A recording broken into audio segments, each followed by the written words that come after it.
High end smartphone ব্যবহারকারীদের কাছে অন্যতম পছন্দের নাম ছিল এইচটিসি। তবে সাম্প্রতিক সময় তারা মার্কেট হারাতে বসেছিল। ইনফ্যাক্ট বেশ কদিন হয়েছে তারা নতুন কোনো প্রোডাক্টও আনেনি। এই অবস্থায় এইচটিসির announcement, they are not leaving the market.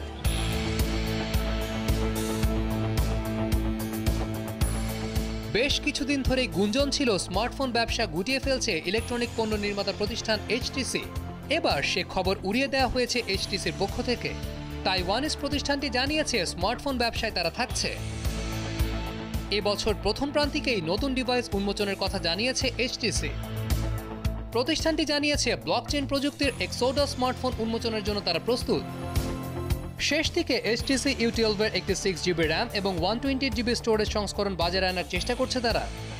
এইচটিসির পক্ষ থেকে বলা হয়েছে তারা মোবাইল ফোন ব্যবসা ছাড়বে না, কারণ তাদের বিশ্বাস মোবাইল ফোন মানব জীবনের একটি অপরিহার্য অংশ হয়ে উঠেছে এবং মোবাইল ডিভাইসগুলো আরও উন্নত করতে মূল ভূমিকায় থাকবে ভার্চুয়াল রিয়েলিটি প্রযুক্তি।